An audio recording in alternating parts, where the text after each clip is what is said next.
ඔගොල්ලෝ දැකලා නැද්ද? කසාද ගෑණි කියන නිසා අම්මව මහලු නිවාසයට අනාථ නිවාසයට දාලා එන කොල්ලන් ලැජ්ජයි බං. ලැජ්ජයි. සිරාවටම ලැජ්ජයි. අනාථ නිවාසයකට ඵලයන්. මහලු නිවාසයකට ඵලයන්. අම්මලා කී දෙනෙක් ඉන්නවද බලපන්. මහලු නිවාසයක ළමයි හදපු අම්මලා කී දෙනෙක් ඉන්නවද බලපන්. පාලකට එළියකට බැස්සාම ඔය පාරවල් අයිනේ බස් වලට අයිනේ අම්මලා කී දෙනෙක් ඉන්නවද බලපන්. අඩෝ කවුබක් ඒ මිනිස්සු ඉපදිච්ච දවසේ ඉඳන් ඒ ළමයට කිරි දෙන ගමන් කොච්චර හීන දකින්නේ නැද්ද? මගේ පුතා ලොකු වෙලා පයිලට් කෙනෙක්, මගේ පුතා ලොකු වෙලා දොස්තර කෙනෙක්.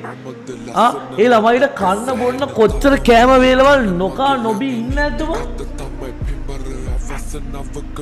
හැබැයි ඒ ඔක්කොම හීන ටික යටයි ඔබ ගෑණියෙක් ගෙනාවා. ගෑණිගේ නෙමෙයි වැරද්ද. ගෑණිට වැරද්ද දාන්න එපා. ගෑණිගේ නෙමෙයි වැරද්ද. උඹේ අම්මට උඩින් ගෑණිව තියපු තොගේ තමයි වැරද්ද.